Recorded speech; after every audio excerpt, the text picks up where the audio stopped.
Bismillah ar-Rahman ar-Rahim, wa salatu salam ala Rasul al-Karim. Mes chers étudiants, master de biochimie appliquée, bienvenue dans ce cours concernant certains éclaircissements portés sur les techniques immunologiques. Donc, on a vu déjà dans les sciences présentielles les techniques immunologiques. Donc, on a entamé les techniques immunologiques de précipitation. On a vu la technique de Heidelberg 1929 et la technique de Ring-test. Donc, la technique de Heidelberg, c'est une technique quantitative et Ring-test, donc c'est une technique qualitative dans un milieu liquide. Donc, on va voir certaines techniques de précipitation dans un milieu semi-solide ou bien milieu gélifié. Donc, l'importance de ces techniques, c'est qu'elles rendent possible la distinction des différences minimes dans la vitesse de diffusion des réactifs, les différents réactifs, soit les anticorps ou bien les antigènes. Parce que on a vu dans la technique de Doudin, par exemple la technique de Ring test. Donc on a vu, donc cette technique consiste à quoi? Consiste à mettre deux solutions liquides. On parle de la précipitation dans un milieu liquide. On a mis de l'antisérum, anticorps, puis de l'antigène, la solution antigénique.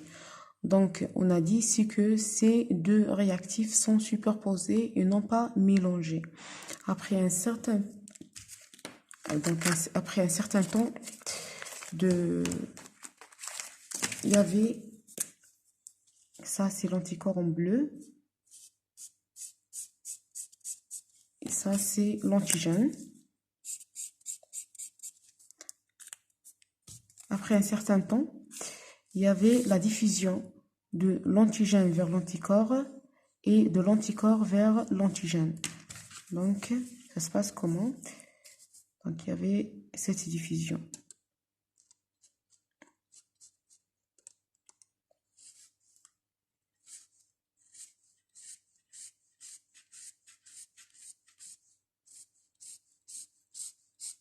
Donc, on a la concentration normalement faible par rapport au fond. Et l'inverse pour l'antigène, donc, ça se fait comme ça.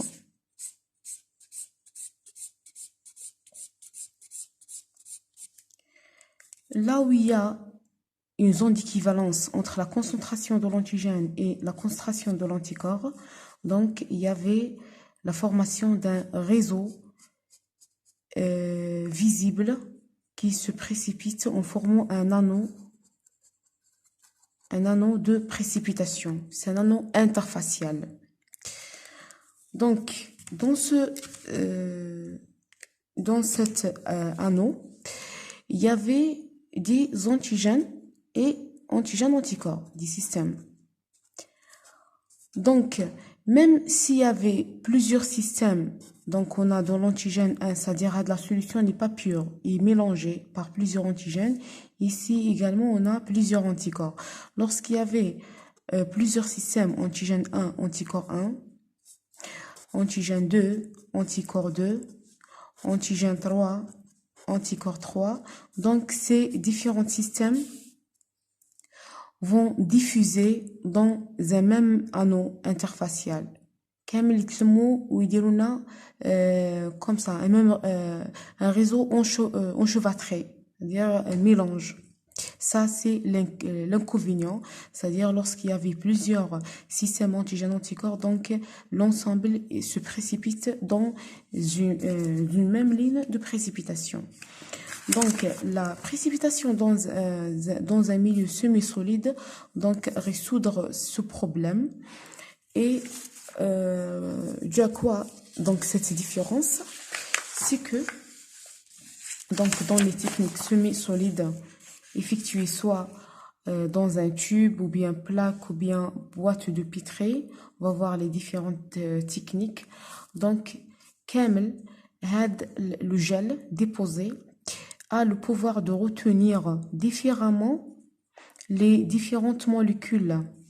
Les différentes molécules parce que la diffusion dans un milieu gélifié donc dépend de quoi? Dépend de la concentration molaire de l'espèce antigène ou bien anticorps. Dépend du coefficient de la diffusion D déterminé par la loi de Fick. La loi de Fick donc montre c'est que le coefficient de diffusion est égal à 1,37 fois le diamètre de de la molécule, donc le diamètre qui est en relation avec le port moléculaire, sur P carré fois T qui est la température.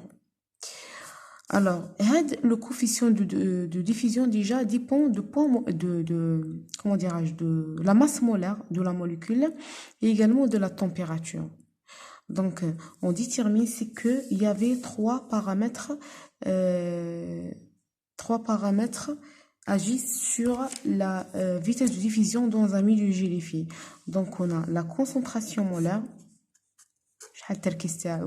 on a le coefficient de diffusion qui dépend de la température et du diamètre, et on a la température déjà donc affecte déjà le coefficient de diffusion. Ce qu'on a fait la règle ou l'équation ou la température.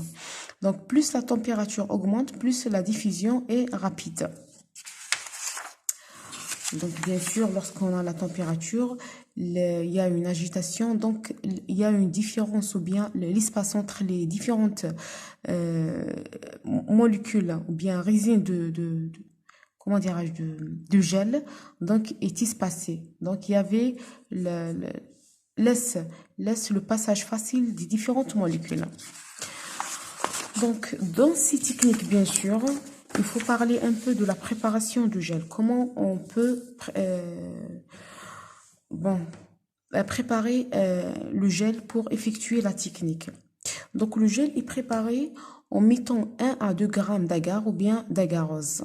Donc l'agar c'est un extrait d'algue marine, l'agarose c'est le dérivé d'agar dans 100 ml de l'eau physiologique.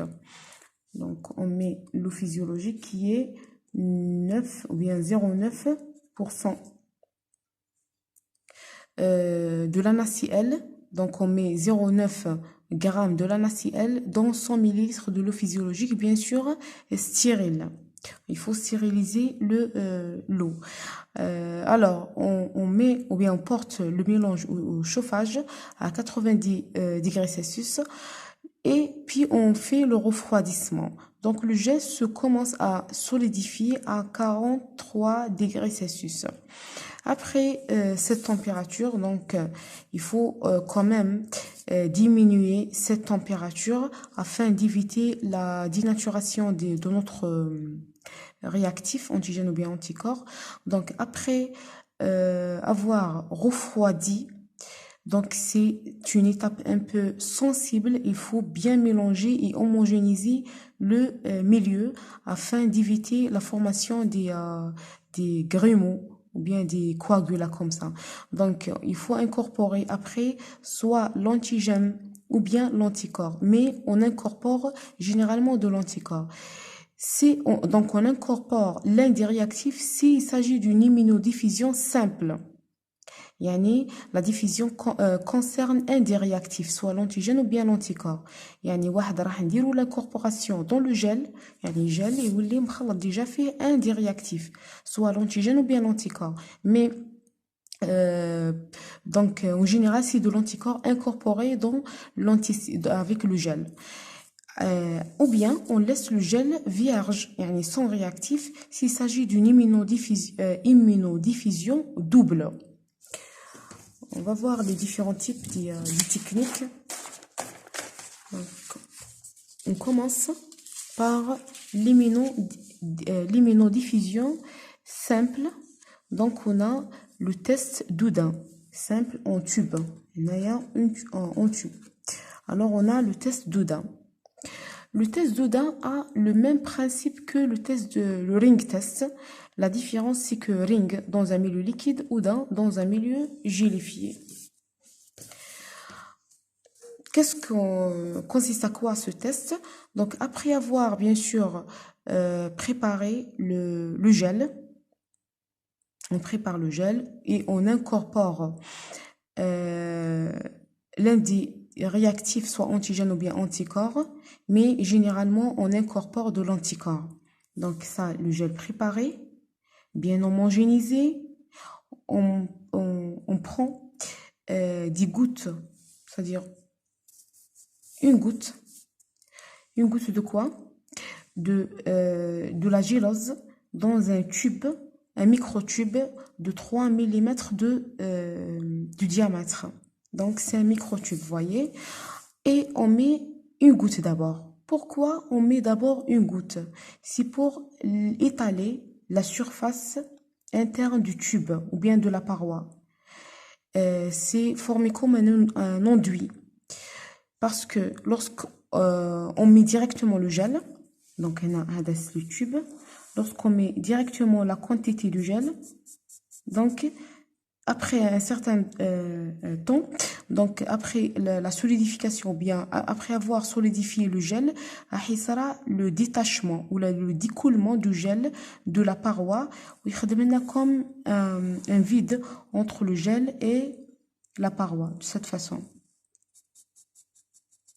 Donc, afin d'éviter la formation de sous-vide entre la paroi et le gel, il faut colmater ou bien boucher l'interstice gel paroi ou bien gel verre. Donc, d'abord, qu'est-ce qu'on met? On met une goutte de la gélose, puis on retourne ou bien on tourne bien notre tube et ça va c'est-à-dire ça va être étalé totalement dans la paroi interne du tube, la goutte. En bas, on rajoute la quantité à l'aide d'un micropipette, toujours la quantité de gel. Voilà. Donc, c'est que notre gel ne se détache pas de la paroi.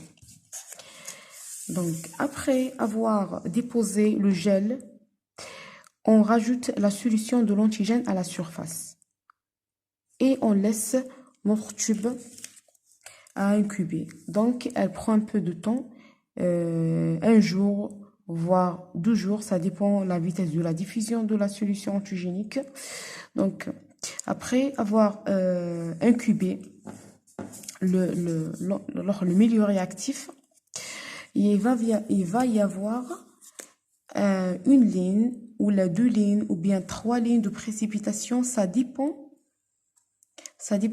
le nombre des systèmes antigènes anticorps. Donc on a le gel,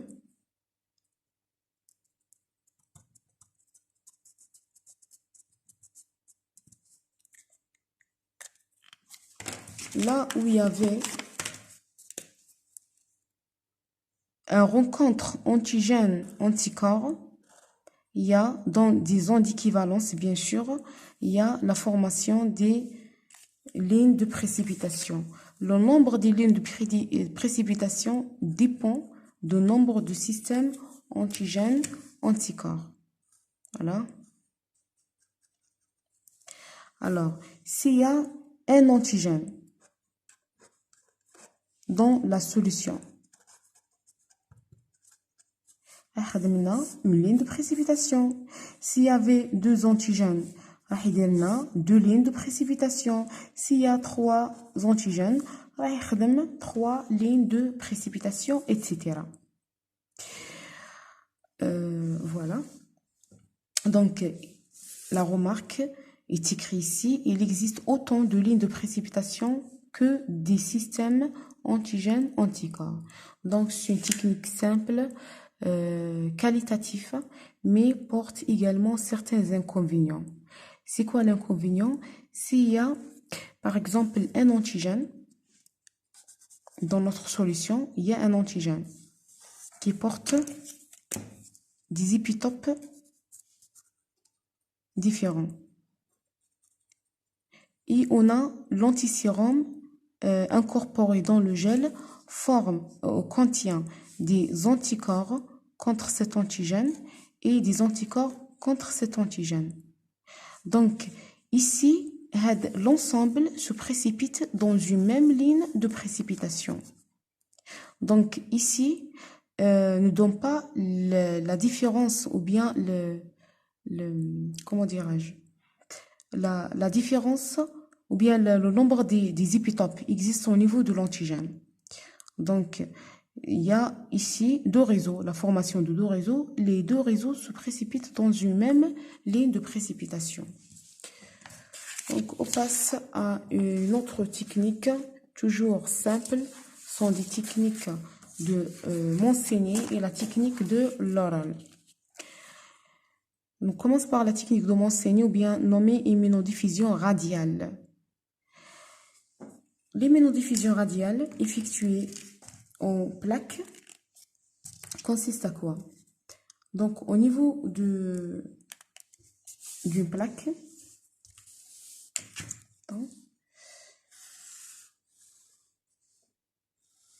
bien là mon verre, qu'est-ce qu'on fait d'abord? Il faut mettre un ruban adhésif ou la scotch, c'est-à-dire avec le ruban adhésif scotch ندوره كامل على la plaque. Il faut c'est-à-dire former comme des parois qui entourent la plaque. Puis on met notre gel. Donc on laisse le gel à refroidir, à solidifier. Donc on a le gel déjà chaud. Après le refroidissement, qu'est-ce qu'on met? On creuse des pouées dans notre gel. Donc on met des pouées comme ça à l'aide d'un emporte-pièce. L'emporte-pièce, c'est comme ici. C'est un emporte-pièce. Donc, on a comme paroi, avec les pailles ou là. Donc, on creuse notre gel à l'aide d'un emporte-pièce. Donc, voilà, on obtient des pouées. Donc, dans ces pouées, avant de mettre le gel, avant de mettre le réactif. Donc, notre gel, bien sûr, donc on a de la diffusion simple et incorporée d'un réactif. Généralement, on a de l'antisérum, on met avec le gel l'anticorps. Et bien sûr, dans nos pouées, on va mettre l'antigène, la solution antigénique. Donc ça, c'est l'antigène, par exemple, à tester. On va voir, ces techniques sont des techniques quantitatives. Et la technique quantitative, elle est automatiquement qualitative. Lorsqu'on quantifie quelque chose, bien sûr, existe, c'est-à-dire qualitatif également. Donc, on met notre antigène à tester ou bien à doser dans le premier pouet, puis dans les autres pouets, on met c'est-à-dire les témoins ou bien les standards. Donc, il faut comment dirais-je, préparer une courbe d'étalonnage par le même antigène, mais avec des doses connues. Donc, ici, on met la concentration 1 antigène, la concentration 2 de l'antigène, la concentration 3 de l'antigène et la concentration 4 de l'antigène. Bon, on a ici 3. C'est le même antigène, hein, mais les concentrations sont, c'est-à-dire un ordre croissant des concentrations. Donc ici, on laisse incuber et qu'est-ce qu'on va voir après l'incubation. Donc, راح نشوفوا هاد la remarque. Donc, plus la concentration augmente, plus il y avait une forte diffusion. Asra intishar dans le milieu. Et bien sûr, puisque la vitesse de diffusion dépend de la concentration molaire de réactifs. Et comment dirais-je, la précipitation s'effectuait lorsqu'il y avait le rencontre entre l'antigène et l'anticorps dans une zone d'équivalence. Donc, ici, il va y avoir la formation des halos, ou bien des zones d'inhibition autour de chaque bouée. Et la zone d'inhibition dépend de la concentration. Plus la concentration augmente, plus la zone d'inhibition augmente. La zone de précipitation. La zone de précipitation. Bien.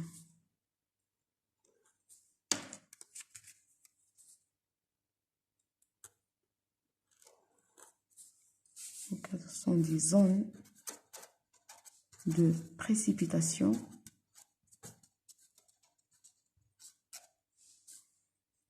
Voilà. Et qu'est-ce qu'on fait pour quantifier notre antigène?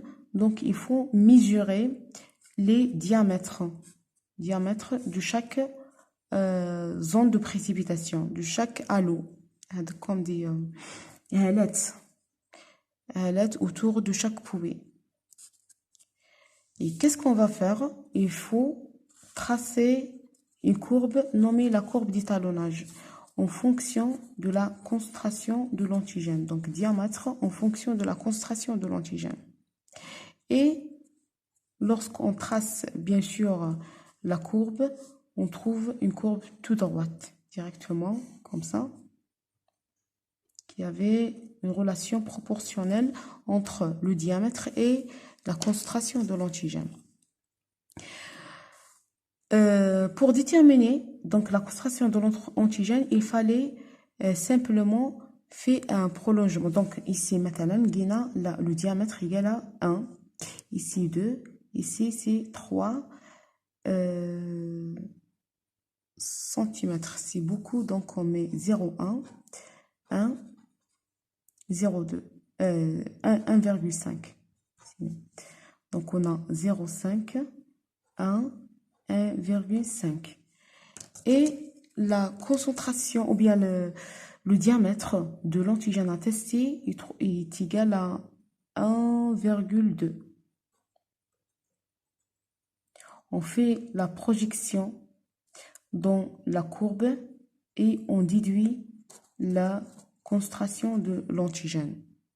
Bien sûr, cette courbe est tracée dans l'Excel et l'Excel va donner une formule de x en fonction de y en fonction de x, yani de diamètre en fonction de l'antigène. Diamètre en fonction de l'antigène avec une équation, يعني حيعطيك معادلة et l'équation on va déduire directement la concentration de l'antigène, c'est-à-dire de x, de notre x. Voilà concernant la technique de Moncenet.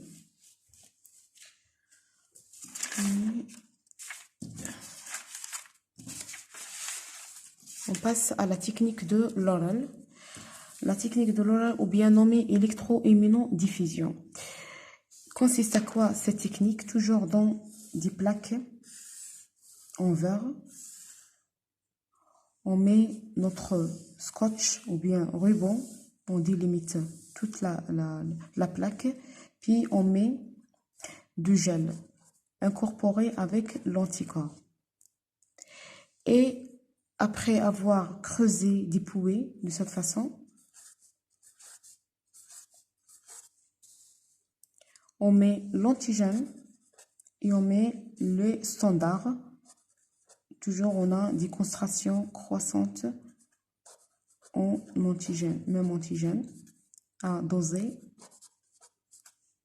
Et on applique un champ électrique.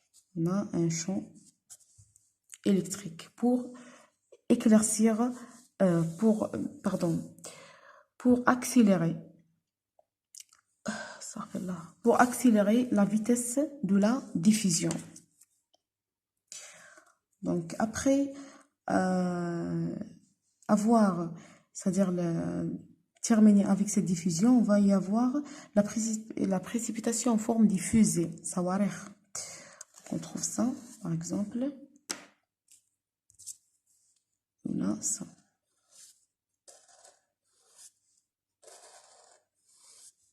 Bien sûr, ici, qu'est-ce qu'on va mesurer? On va mesurer la hauteur des fusées.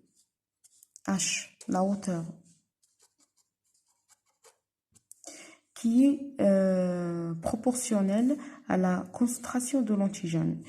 Et après, on va directement tracer notre courbe d'étalonnage afin de déterminer la concentration de l'antigène à tester. Cette fois-ci, on a la hauteur H en fonction de la concentration de l'antigène et on trace la courbe de la même manière. Par exemple, on a 1 cm, 2, 3 cm. Avec les différentes concentrations, on trace la courbe et notre antigène a donné par exemple 1,3 cm. On fait notre projection et on déduit directement la concentration de notre antigène. Il faut rappeler ici, c'est que avant de mettre l'antigène, il faut toujours colmater l'interstice gel-plaque. Lorsqu'on creuse le pouet, avant de mettre le réactif antigène, il faut déposer une goutte de la gélose. On laisse sécher, puis on met la solution antigénique. Afin d'éviter l'insertion de la solution antigénique entre le gel, au-dessus du gel et de la plaque. Ici la plaque et ça c'est le gel. On a creusé le pouet. Avant de mettre donc le pouet, c'est bon, ça c'est le gel. Avant de mettre la solution antigénique, il faut colmater cet interstice. Bloquer ou bien le vide afin d'éviter l'insertion. L'antigène est entre la plaque et le gel ici. Et donc la diffusion c'est-à-dire ne s'effectue pas de manière homogène. Voilà pour les tests de l'oral et les tests de Monsigny. Donc il faut mettre, donc voilà, on a déjà la planche. Donc ça c'est le test de Monsigny et ça c'est le test de l'oral. On a appliqué un champ électrique ici, donc et on mesure la hauteur. Ici on mesure le diamètre de chaque cercle. Vous voyez, il y avait des concentrations en milligrammes par millilitre de l'antigène, n'importe quel antigène X. Et bien sûr, on va tracer la courbe d'étalonnage.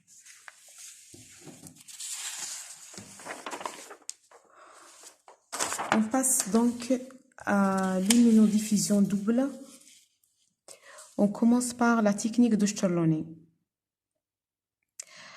La technique de Chorloni a plusieurs c'est-à-dire objectifs. Donc cette technique permet de comparer les solutions antigéniques. Elle permet c'est-à-dire de dénombrer ou bien de mettre en évidence la communauté épitopique.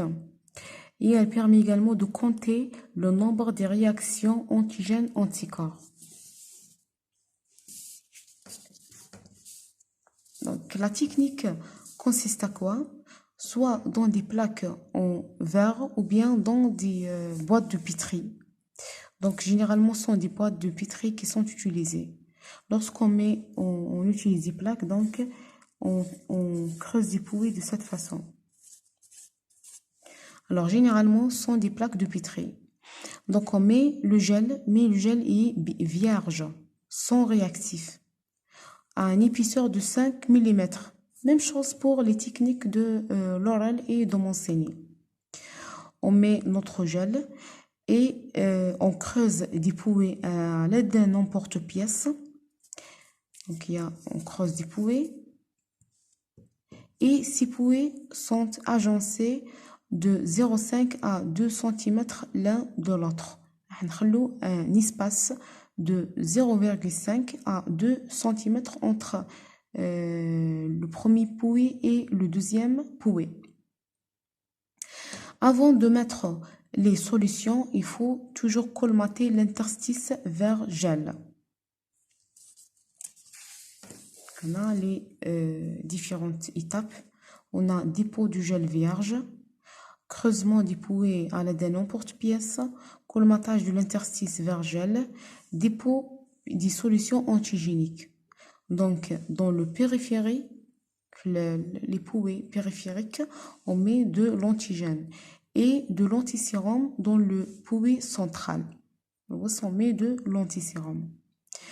Après la diffusion de l'anticorps vers l'antigène et des antigènes vers les anticorps, il va y avoir l'apparition des arcs de précipitation. Donc, après la diffusion des réactifs et leur rencontre dans des zones d'équivalence. Toujours dans la précipitation, on parle de ce qu'on appelle zone d'équivalence, qui traduit la formation d'un réseau visible. Ouais, précipité. Donc, alors, on trouve différentes possibilités après la précipitation. Il y a la possibilité d'avoir des arcs continus. Des arcs continus entre deux poulies voisines. Ou la voisin. Il y a la possibilité d'avoir des arcs croisés. Ou bien des arcs continus et croisés en même temps. De cette façon. Donc, deux arcs continus, deux arcs croisés et formation ce qu'on appelle épiron. Ce mot épiron, c'est un prolongement entre le croisement entre les deux arcs. Donc, c'est continu et croisé. La présence de deux arcs continus indique une réaction d'identité.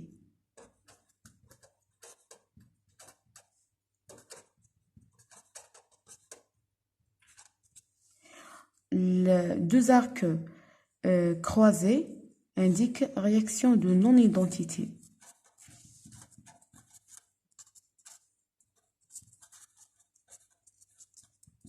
Et la présence de cet épiron indique réaction d'identité partielle.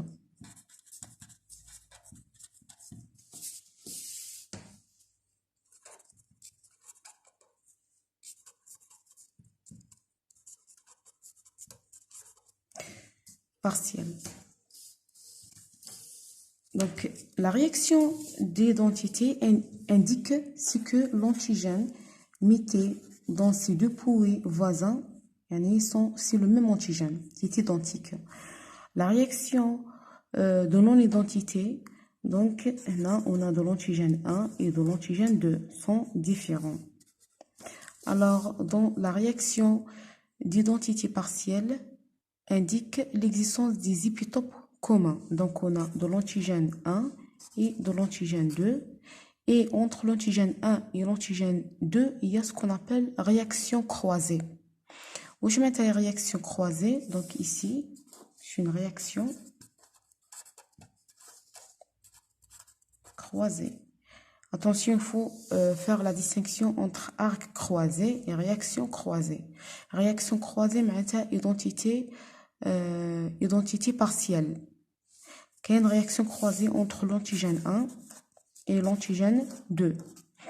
Alors, cet antigène, par exemple, porte ces épitopes. On a vu la réaction croisée dans le chapitre des anticorps et des antigènes. Donc, avait ces épitopes et le deuxième antigène a ces épitopes, par exemple. Ils sont différents.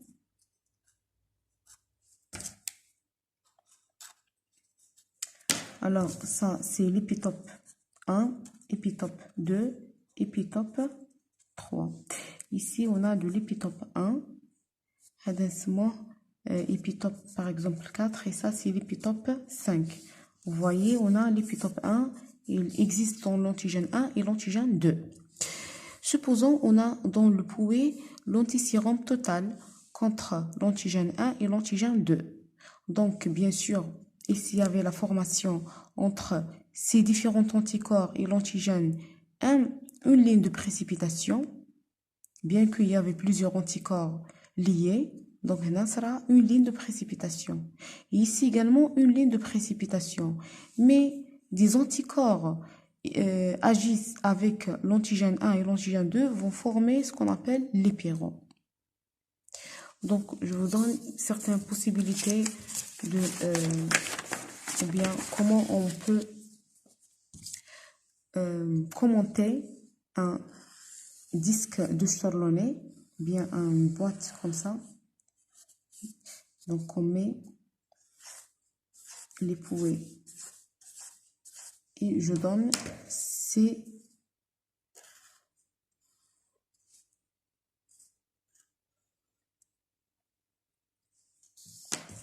donc je mets de l'antigène, des solutions antigéniques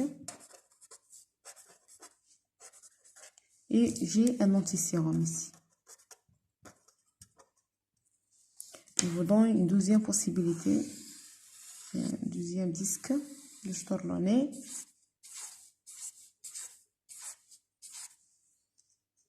Et je donne ces possibilités. Par exemple,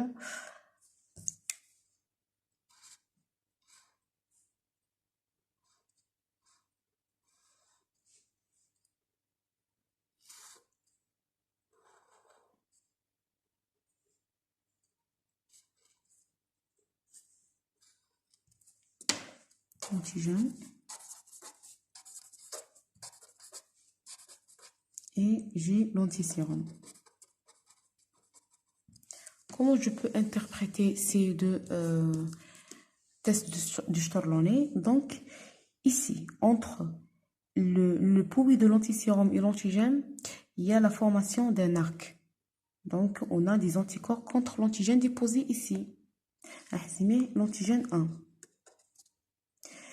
On passe comme ça dans cette direction. L'antigène 2 avec l'antigène 1, ou bien l'antigène, l'autre suivant avec l'antigène 1 a formé une réaction croisée. Un arc croisé, donc c'est une réaction de non-identité. Alors c'est de l'antigène 2. Ici, il n'y a pas de précipitation. Donc ici, bien sûr, j'ai l'antigène 1, il faut mettre l'anticorps 1. Bien l'antisérum contre l'antigène 1. C'est mon anticorps 1. Même le cas où plusieurs anticorps كامل spécifiques à l'antigène 1. يعني antisérum contre l'antigène 1. Madame a dit la précipitation, ça fait qu'il y a, ils sont, c'est-à-dire différents. Alors je mets l'antisérum contre l'antigène 2, c'est anticorps 2. L'antigène, il n'y a pas de précipitation, c'est-à-dire donc j'ai mis un antigène, c'est l'antigène 3, mais il n'y a pas de l'anticorps 3. Je ne mets pas anticorps 3. Également pour l'antigène, ici, j'avais mis une solution antigénique, c'est l'antigène 4, donc sont non identifiés. Donc il n'y a pas de précipitation, c'est-à-dire il n'y a pas d'anticorps contre ces antigènes. Donc, je mets antigène 4 et je ne mets pas des antigènes, des anticorps 4 ici. Ici, on a l'apparition d'une ligne de précipitation et continue, c'est-à-dire l'arc continue avec l'antigène 1. C'est-à-dire si deux antigènes sont identiques, donc je mets antigène 1. et l'antisérum 1 déjà existe dans mon pouet. Alors ici, j'ai de l'antisérum contre l'antigène 1 et de l'antigène 2. Et j'ai pas de l'antisérum contre 3 et l'antisérum contre 4. Je passe à la deuxième possibilité. Donc, on a un arc formé entre l'antigène, je commence de ça, c'est mes antigène 1, et l'antisérum, je mets anticorps 1. L'arc est continu avec le pouet suivant. Donc, c'est le même antigène, je mets antigène 1. Et l'antisérum, bien sûr, existe. Déjà, j'avais indiqué l'antisérum 1.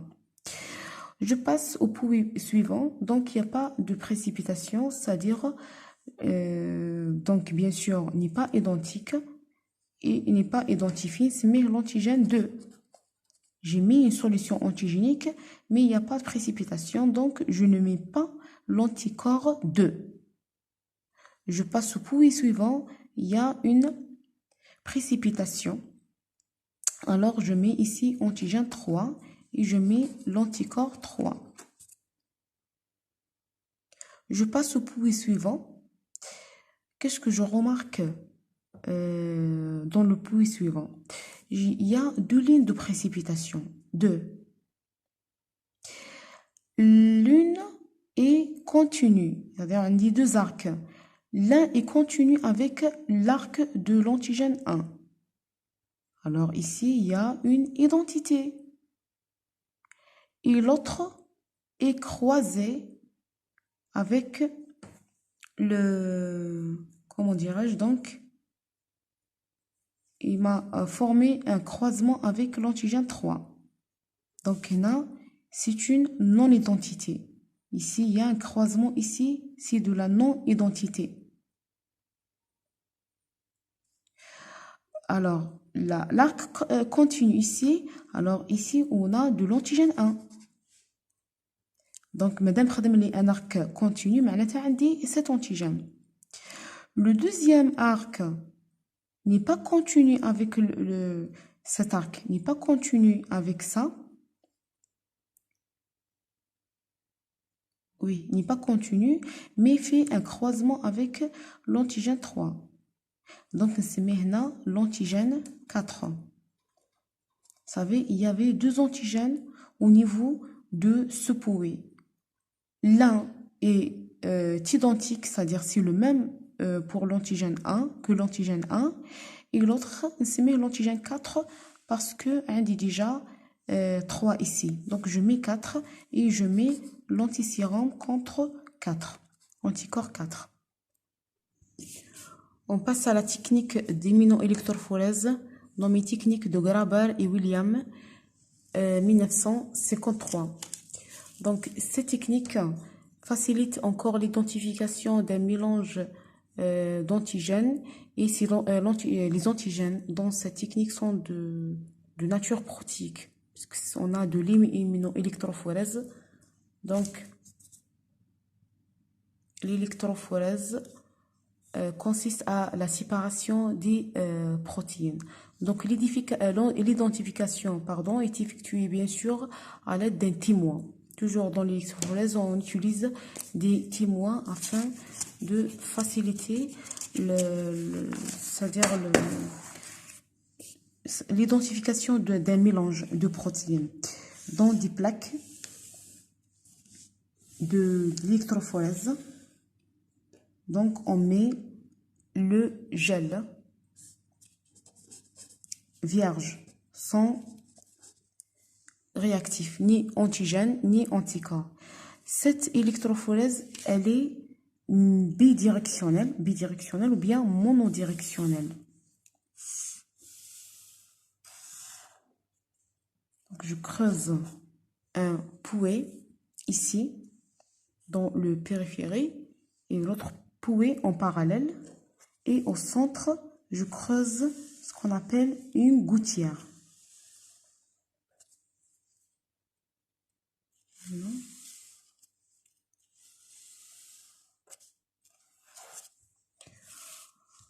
Dans l'un des pouvets, donc il y avait la séparation.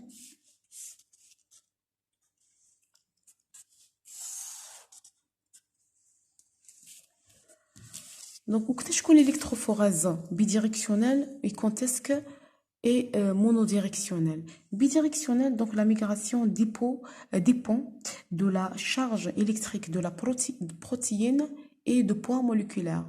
Ils sont des protéines natives, non traitées par un réactif. Alors, monodirectionnelle, la migration dépend uniquement de poids moléculaire, puisque la charge est identique entre les molécules, nos protéines. Et ces protéines sont traitées généralement par le SDS. Alors, le SDS, c'est un détergent anionique. Qu'est-ce qu'il fait? Il neutralise les charges positives de la protéine. Donc, la protéine devient chargée négativement et ça va être migré directement vers l'anode. Donc, ici, la migration dépend de poids moléculaire seulement. Ici, de poids moléculaire et la charge électrique.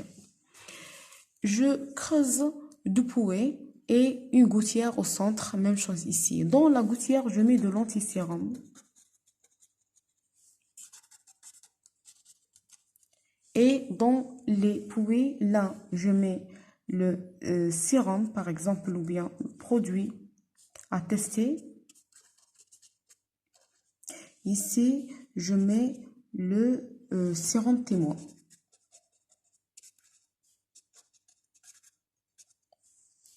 Sérum, alors, donc on a du sérum, c'est-à-dire c'est un mélange d'antigènes.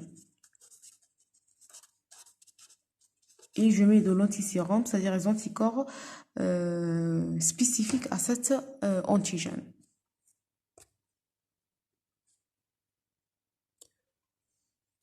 Bien. Donc, après avoir séparé le mélange, la séparation, on va faire des spots ou bien des taches non visibles. Par exemple, comme ça.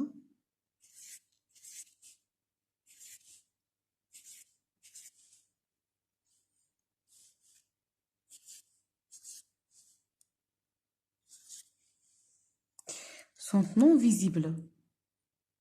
Donc, si je connais visible, donc, on passe par des étapes. D'abord, je mets les échantillons à tester. L'échantillon à tester avec le témoin, les antigènes. Je laisse la migration. Après la migration, je mets l'antisérum. Alors ici, c'est d'abord. Puis, la deuxième étape. Après temps d'incubation, il y a la formation des arcs de précipitation.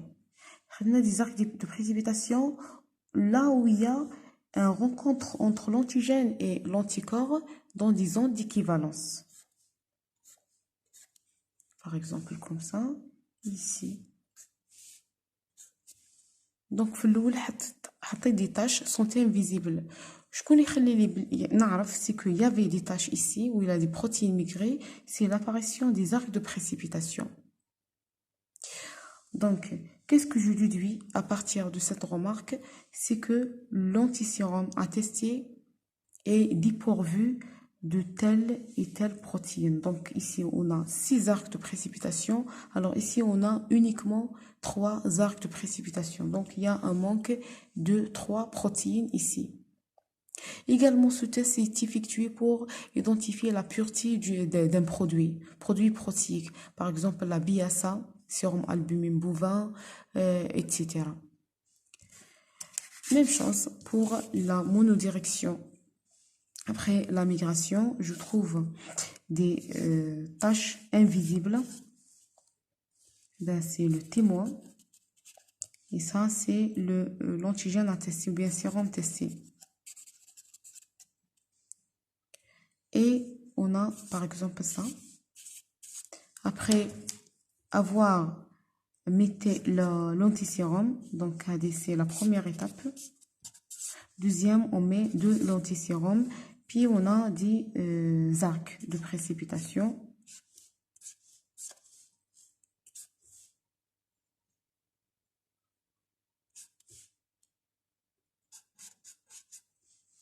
Par exemple, donc je fais la comparaison et je déduis c'est qu'il y avait cette protéine et cette... Bon, j'ai mis la tâche, donc il y avait cette protéine.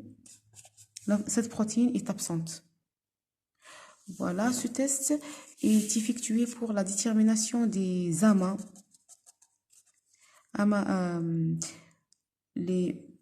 Pardon, c'est les gamma-pathies ou là les agammapathies.